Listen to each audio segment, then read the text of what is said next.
Welcome to Nestor Lakay Channel. Andito tayo ngayon sa Pandawan, Rosario, Cavite. Ayan, bibili tayo ngayon ng isda. 70 ang kilo. Ito yung isda law-law. Ito po ngayon ang update ngayong araw na to. Titingin tayo ng mga isda dito sa loob. Kailangan matyaga tayo sa paghahanap ng mga murang isda. Kaming banguso, yung ganitong kalilit lang na banguso. Yung banguso ay 100. 80 daw po yung ganitong kilo ng tilapia. Ito po ay 110. Yung ganito kalalaking tilapia, 110 ang kilo. Tingin-tingin muna tayo ng isda. Iba't ibang klase ng isda. Tayo doon sa kabila. Ang bangus na maliliit, 100. May 110, may 90. Iba-iba yung presyo. Ganito pa ngayon ang presyo ng mga bangus. Yung ganito kalalaki, may 180, may 170. Meron isang maya-maya, 50 pesos.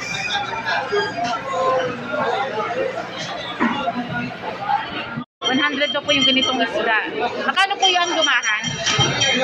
200 po ang kilo ng lumahan.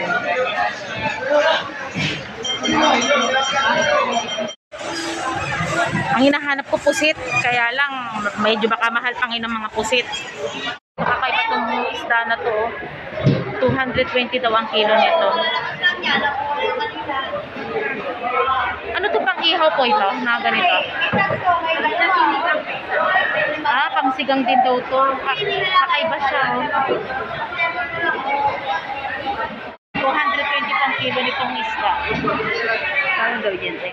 Sige. Ito daw 30 pesos. 5 kilo, 150. Hindi po tayo ng isdang law-law. Ulang yan. May ganyan karami, 50 pesos. Oh. Hindi, usamayin lang yan. Presyo pero yan, kasi maaga na eh. 180 po ang kilo ng isdang matambaka. 100 po ang isang lata ng Malaki ka na, no?